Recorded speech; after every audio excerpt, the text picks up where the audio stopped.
A piercing cry echoes through the snow-choked Devil's Gorge, where no soul dares tread.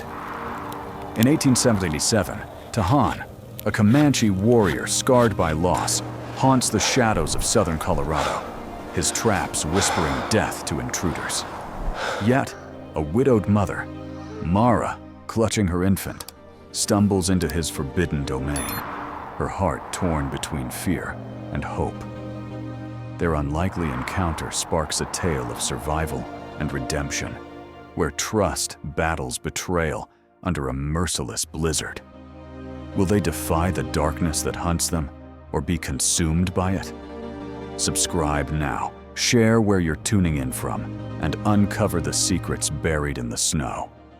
What drove Mara to risk everything? Stay to find out. The wind howled through Devil's Gorge like a wounded beast, clawing at the pines and scattering needles across the frozen earth. It was 1877, and southern Colorado's mountains stood as sentinels, their peaks jagged against a sky bruised purple by dusk. In this forsaken canyon, where trails vanished into shadow and stone, Tahan lived, a Comanche warrior, half myth, half man, known to settlers as the one who does not die. His name carried the weight of fear, whispered around campfires by men who swore they'd seen skulls of elk and bear dangling from pine branches, marking the edge of his domain. The gorge was his fortress, a labyrinth of rock and silence where no one dared tread. Tahan's camp lay hidden in a narrow cleft, where the canyon walls rose like the ribs of some ancient giant, blocking the world's prying eyes. A thin stream, cold as death, trickled through the stone, the only water for miles. He'd chosen this place not for comfort, but for control. One way in, one way out, every inch rigged with his cunning. Snares of horsehair lay buried under brittle leaves, tripwires stretched taut to drop fools into pits spiked with sharpened stakes. Tin cans, scavenged from abandoned wagons, hung from branches, their faint rattles a warning to anything that moved. This was no home. It was a battlefield, built by hands scarred from war and loss. 4 years ago, in 1874, the U.S. Army's iron fist had crushed his world.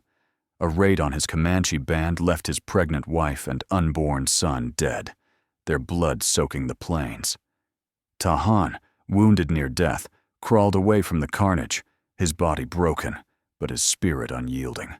He vanished into these mountains, shedding his past like a snake's skin. The settlers called him a savage, a ghost, a demon who hunted men for sport. They didn't know the truth. His traps were for game, not blood. But fear painted him as a monster, and he let it. Better to be feared than hunted.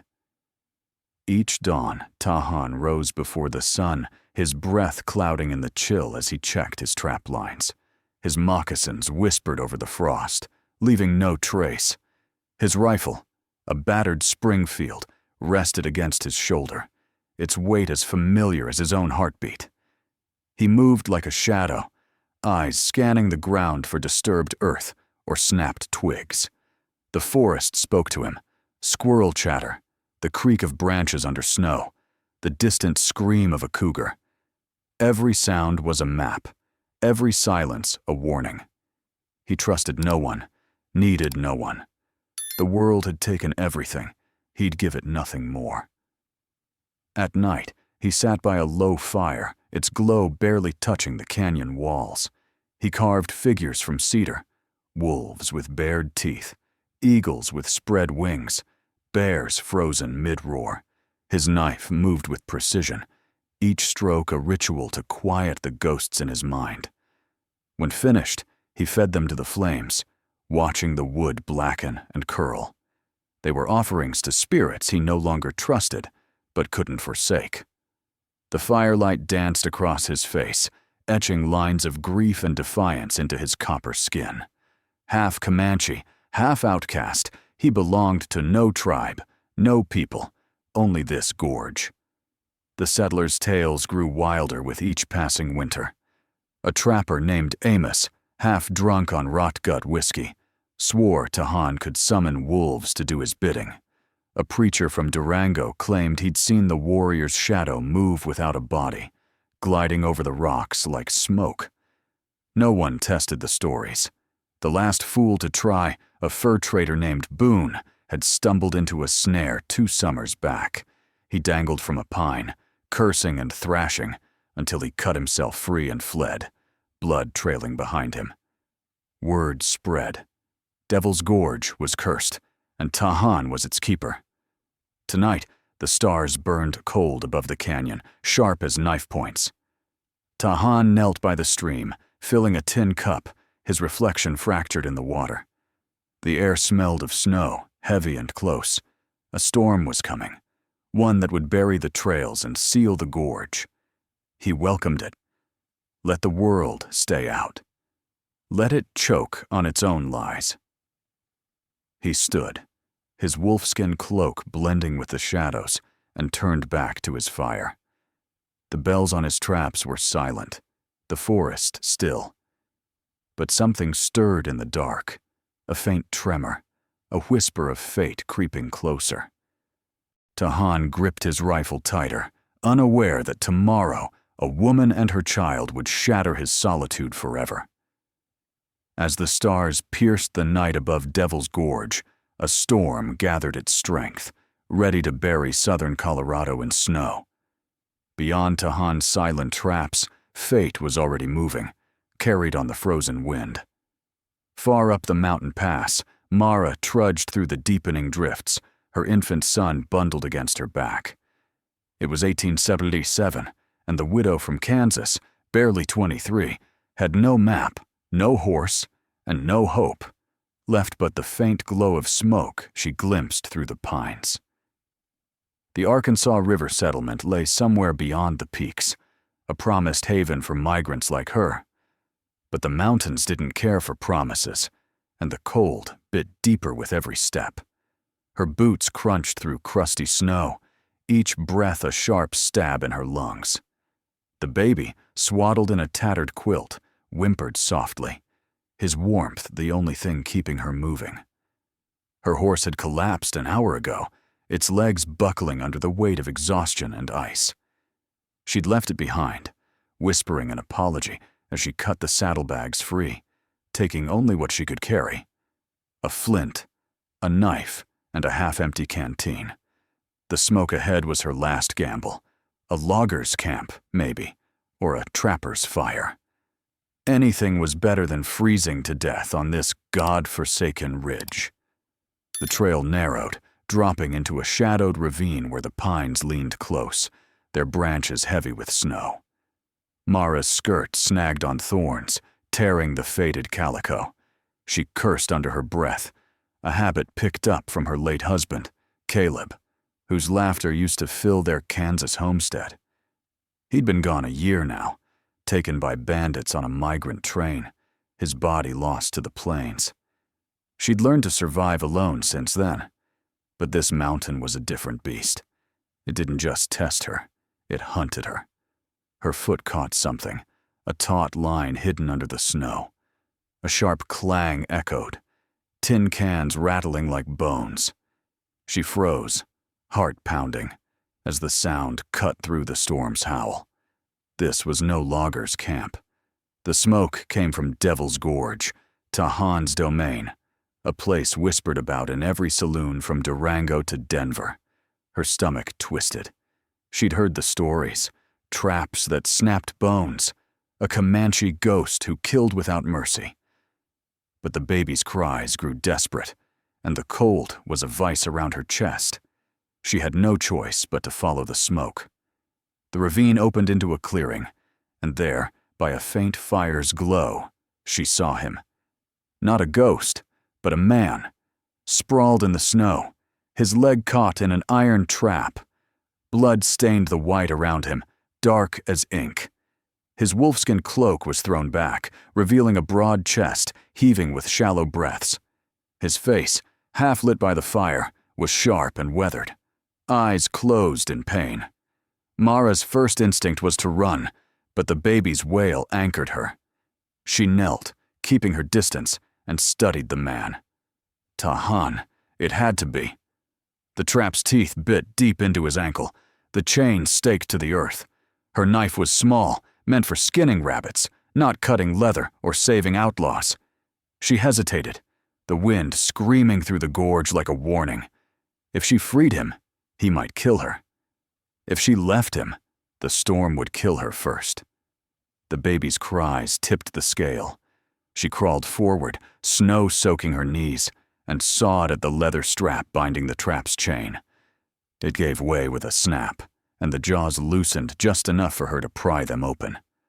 Tahan groaned, his eyes flickering open, dark and wild, locking onto hers. She stumbled back, clutching the knife, ready for a fight. He didn't move, just watched her, blood pooling beneath him. "Why?" he rasped, voice like gravel scraped raw. Mara didn't answer. She tore a strip from her skirt, hands shaking, and wrapped his wound tight to slow the bleeding. The baby's cries softened, as if sensing the shift. Tahan's gaze flicked to the bundle on her back, then back to her face, searching for something. Deception, maybe, or weakness. She met his stare, her own eyes steady despite the fear clawing her gut. "Stay still," she said, voice low but firm. "You'll bleed out otherwise." The fire was dying, its embers barely holding against the storm. Mara dragged branches from the edge of the clearing, her fingers numb, and fed the flames until they roared again. Tahan watched in silence, his breathing ragged but controlled. The gorge seemed to close in around them, its walls swallowing the world beyond. She didn't know if she'd saved a man or a monster, but the smoke that had drawn her here was now her only shelter. The baby quieted, lulled by the fire's warmth. Mara sat, knife still in hand, and stared at the man whose traps had become her lifeline, wondering what price she'd pay for this night. The fire's glow held the darkness at bay, but the storm outside Devil's Gorge raged on, sealing Mara and Tahan in a fragile truce. Dawn was a distant promise, lost behind walls of snow and howling wind in southern Colorado's winter of 1877. Inside the shallow cave, the air was thick with smoke and mistrust. Mara sat cross-legged, her infant son cradled against her chest, his tiny breaths steady now, soothed by the warmth. Her knife rested within reach, its blade catching the firelight. Tahan, propped against the stone wall, clutched his bandaged leg, his dark eyes tracking her every move. The silence between them was heavy, broken only by the crackle of burning pine and the storm's relentless roar. Mara fed another branch to the fire, her hands raw from the cold. She'd saved this man, this supposed demon of the gorge, but his gaze made her feel like prey. "You don't trust me," she said, voice low, cutting through the quiet. Tahan's jaw tightened, his fingers twitching toward the rifle beside him. "You're white," he said, the words sharp as flint. "Your kind took everything from me." Mara's eyes narrowed, but she didn't flinch. "And mine took from me, too. Bandits left me a widow, with nothing but a babe, and a grave I'll never see." The truth hung between them, raw as the wind outside. Tahan shifted, wincing as his wound throbbed. He studied her, the defiance in her green eyes, the way she held her son like a shield. Slowly, he reached into a leather pouch at his belt and pulled out a small flint. "Fire's too weak," he said, tossing it to her. "Strike it sharp, or we'll freeze." Mara caught it, her fingers brushing the rough stone. She'd sparked fires before, but not like this, not under the weight of a stranger's stare. She struck the flint against her knife, sparks flying like tiny stars, until the flames caught a fresh pile of kindling. The cave brightened, shadows dancing on the jagged walls. He nodded, a grudging approval. "You're not helpless," he said, almost to himself. From another pouch, he produced a strip of dried elk meat, tough and dark. He broke it in half and offered her a piece. "Eat. Your boy needs you strong." Mara hesitated, then took it, chewing slowly. The meat was bitter, but it was food, and her stomach growled in gratitude. She tore off a tiny piece, softened it in her mouth, and fed it to her son, who gummed it sleepily. Tahan watched, his expression unreadable, but his shoulders eased slightly, as if her care for the child chipped at his armor. Hours passed, the storm a relentless beast outside. Mara kept the fire alive, hauling branches from a pile Tahan pointed out near the cave's mouth. Her arms ached, her fingers numb, but she moved with purpose, proving she wasn't a burden. Tahan, unable to stand, showed her how to bank the coals to last the night, his voice rough but patient. "Keep the heat low," he said. "Too much smoke and we choke." She listened, learning the rhythm of survival in this unforgiving place. The cave became a world of its own, the storm locking them in, forcing them to share space and secrets. In a quiet moment, as the fire popped, Mara spoke. "Why stay here? Alone, with traps and ghosts?" Tahan stared into the flames, his face carved by shadow. "My wife carried my son when the soldiers came. They burned our camp, leaving nothing but ash. I stay because the world out there has no place for me." Mara's throat tightened. "My Caleb died protecting our wagon. Bandits took him, left me running. I came here for a new start. But these mountains don't care about dreams." Their eyes met, two souls scarred by loss, finding a thread of understanding in the dark. The baby stirred, his cry sharp in the silence. Mara rocked him gently, but he wouldn't settle. Tahan reached into his pouch again, pulling out a leather cord strung with a single wolf's tooth, yellowed and sharp. "My son's," he said, voice barely a whisper. "He never saw the sky. Let it guard yours." Mara took it, her fingers trembling as she tied it around her son's tiny wrist. The gesture was a crack in Tahan's walls, a glimpse of the man beneath the myth. "Thank you," she said, meeting his gaze.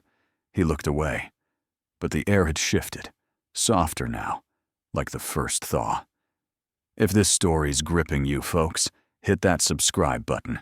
It keeps these tales alive. Tell us where you're listening from. We'd love to know. What binds two broken souls in a storm? Stick around to see. The fire burned low, but its warmth held. Outside, the storm screamed, but inside, Mara and Tahan shared a fragile peace, unaware of the hoofbeats drawing closer through the snow, carrying death to their doorstep. The hoofbeats grew louder, a grim drum roll cutting through the storm's wail as danger closed in on the fragile sanctuary of the cave. In the pre-dawn gloom of 1877, Devil's Gorge stood frozen, its pines bent under the weight of snow.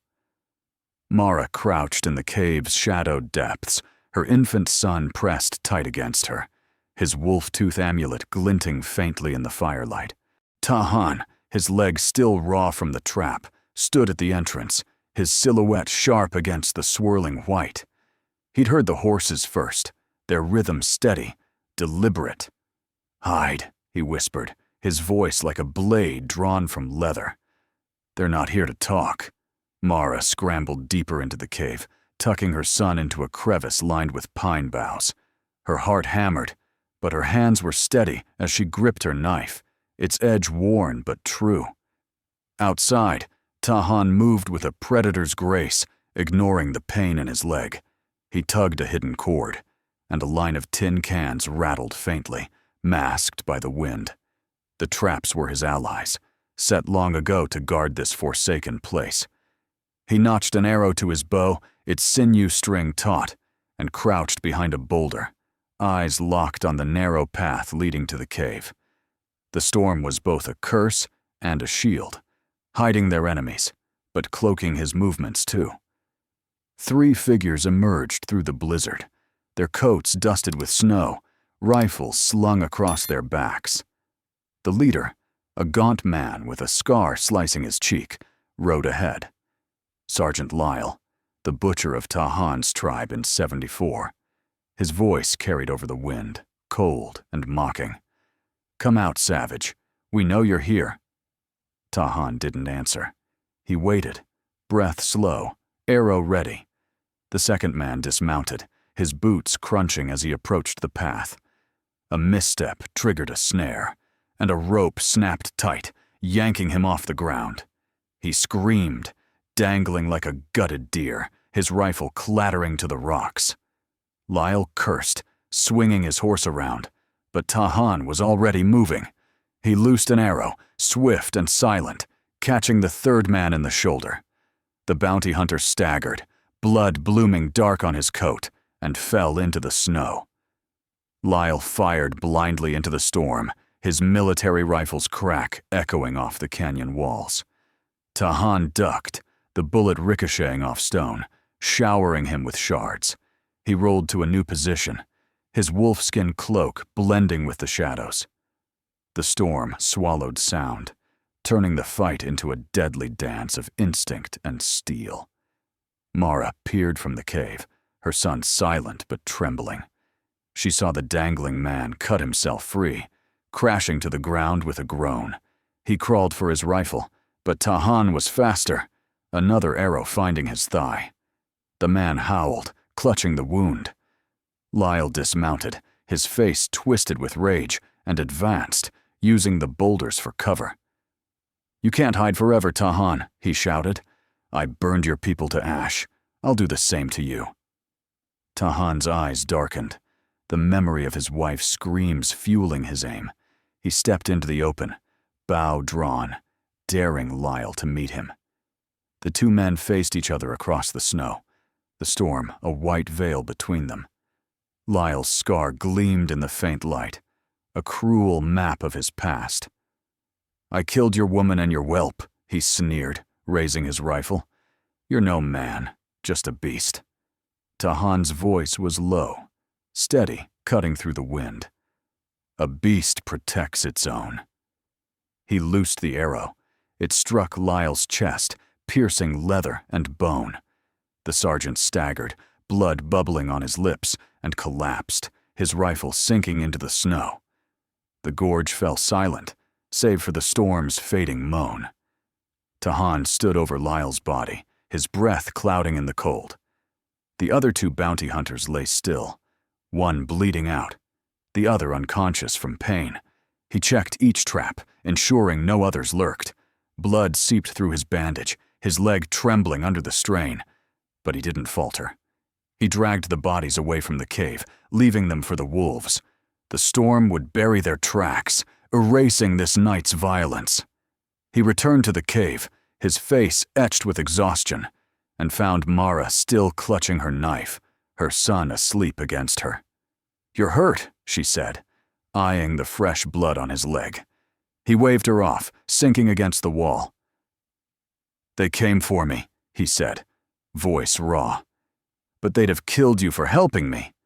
Mara's jaw tightened. "Let them try." Tahan looked at her, a flicker of respect in his eyes. The fire burned low, casting long shadows. Outside, the storm began to ease, the first light of dawn breaking through the clouds, promising a reckoning neither could escape. As dawn bled through the thinning clouds, painting Devil's Gorge in hues of gray and gold, the storm's fury faded, leaving only the weight of what had been done. In the cave, the fire was down to embers, its heat no match for the cold seeping from the stone. Mara knelt beside Tahan, her hand stained with his blood as she pressed a fresh strip of cloth against his torn leg. The wound from the trap had reopened during the fight, and new gashes marred his side, carved by a bounty hunter's knife. His breath came shallow, each exhale a struggle against the pain. Southern Colorado's winter of 1877 offered no mercy, and neither did the truth. Tahan was dying. Mara's son slept in the crevice, the wolf-tooth amulet tied to his wrist, a silent promise from a man who'd lost everything. She worked fast, tearing more of her skirt to bind Tahan's wounds, but the blood soaked through, dark and relentless. "You need a doctor," she said, her voice steady despite the panic clawing her chest. "There's a relief camp east of the Arkansas. We can make it." Tahan's eyes, dim but fierce, met hers. "No," he rasped, his voice like wind over broken rock. "My place is here. The world out there. It's not for me." She shook her head, refusing his surrender. "You fought for us. Now fight to live." He managed a faint smile, his hand gripping hers with fading strength. "You fought too, woman. You don't belong to this gorge, but you stood your ground."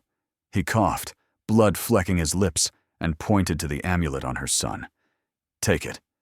Tell him a Comanche died so he could live." Mara's throat tightened, but she nodded, her fingers brushing the tooth, still warm from his touch. Tahan's gaze drifted to the cave's mouth, where the first rays of sunlight touched the snow, turning it to fire. "I set traps to keep the world out," he said, voice barely a whisper. "Thought I could hide from it. But you walked in, fearless, with a child on your back. You reminded me what it means to be human." His hand fell to her cheek, cold and trembling. "Go. Live for both of us." Mara's eyes burned, but she held his gaze, memorizing the lines of his face, the defiance that had kept him alive through years of solitude. He slipped away as the sun rose, his breath stilling under the weight of the morning. Mara sat beside him, her son stirring in her arms, and let the silence settle. She buried him beneath a lone pine at the gorge's edge, where the snow was untouched, piling stones to mark his grave. His bow and knife she left with him, but the wolf-tooth amulet stayed with her son, a piece of Tahan's spirit carried forward. With her flint, she sparked a fire and burned his traps, the iron melting into slag, freeing the gorge from its ghosts. She turned east, the baby's weight steady against her back, and began the long walk toward the Arkansas River. Days blurred into weeks, the mountains giving way to plains. Mara's boots wore thin, her body ached, but she pushed on, driven by the promise of a new start. The relief camp was a scattering of tents and lean-tos, filled with migrants and outcasts like her. She found work tending wounds, her hands learning the art of healing from a grizzled doctor who asked no questions. Her son grew, his dark eyes mirroring Tahan's, the wolf-tooth amulet a constant at his wrist. By 1880, Mara had carved a place in an Oklahoma native aid camp, her name unspoken, but her presence steady, a woman who'd faced death and chosen life. Each night, by the flicker of a campfire, she told her son stories of the gorge, not of traps or blood, but of a man who'd lost everything yet gave what little he had left. "He was called a beast," she'd say, her voice soft as the prairie wind. "But he died protecting us, so we could live free." The boy listened, clutching the amulet, his eyes bright with questions about a warrior who'd become their guardian in death. Mara looked to the stars, their light unbroken by the world's cruelty, and knew Tahan's story would live on, carried in her son's heart, a flame reborn in the ashes of a forgotten canyon. The tale of Mara and Tahan in Devil's Gorge weaves a thread of courage through loss, a testament to human resilience in the unforgiving West of 1877. What did their story stir in you? Was it the fire of survival, the weight of sacrifice, or the hope carried in a wolf-tooth amulet? Share your thoughts below and tell us where you're listening from. We're eager to hear. Your support keeps these stories alive, and we're grateful for every moment you've spent with us. Join us next time for another journey into the heart of the frontier. Until then, keep the campfire burning.